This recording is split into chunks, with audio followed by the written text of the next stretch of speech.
It is Ricardo Mitchell, the social sage, with another 7-minute Operation Floodgates message. So, a couple of weeks ago, I was in council, and if we've had conversations before, you know that I like specifics.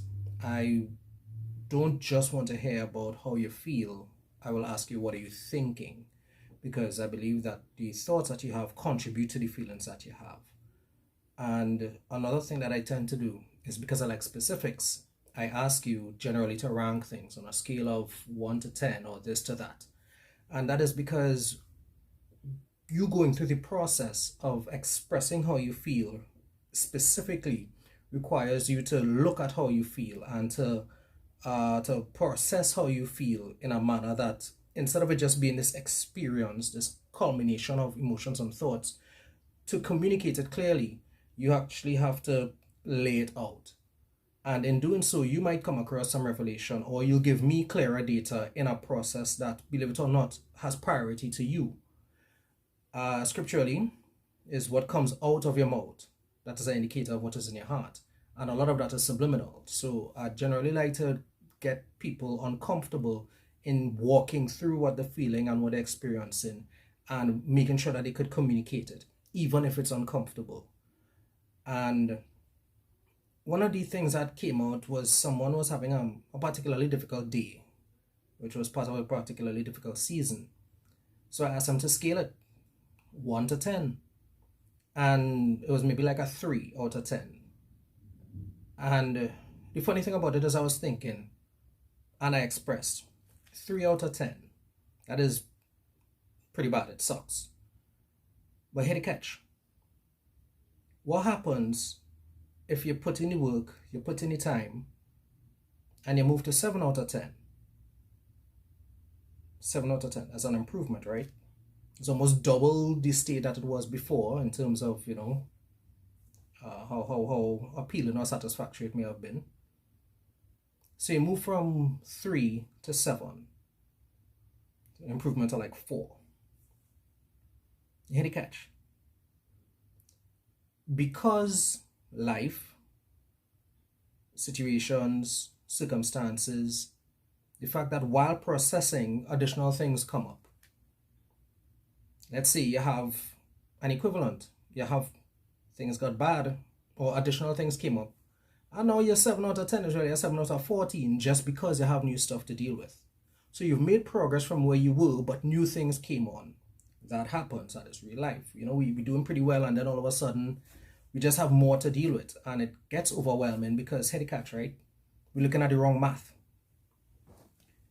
We're looking at 3 out of 10 and saying we're 7 short. And then you will look at 7 out of 14 and say you're still 7 short. What happens in that?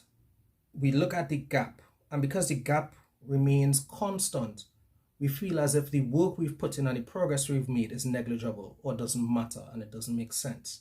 Whereas you could tell that moving from 3 out of 10, which is 30%, to 7 out of 10, which is 70%, you've more than doubled, you've improved from the place that you were. You don't give yourself credit for improving from the place that you were if all you're looking at is how far from a finish line you might be. Because life happens and things come up, the finish line might continue extending. So the better measure is not how far from the finish line you are, but how far from the starting line. So you've gone from 3 out of 10 to 7 out of 10 and you're still feeling the same way because you're not looking at the progress from 3 to 7. You're looking at the deficit, which is 7 to 14. You will still be in a better position because 3 out of 10 is 30%. 7 out of 14 is 50%. So if you look at where you are in the grand scheme of things, you've made progress. But if you look at how short you are falling, then you're still 7 short. The math's not mathsing because we have a tendency to not look at how much we're processing, how much we're progressing, how much we're healing, how much we're recovering, how much effort we're putting in. We have a tendency to look at what the results are. So we fail to see how valuable the process is. Right? This is one of the reasons why the race is not for the swift, but for those who could endure. Because here the catch, you might have another leg of this thing to run.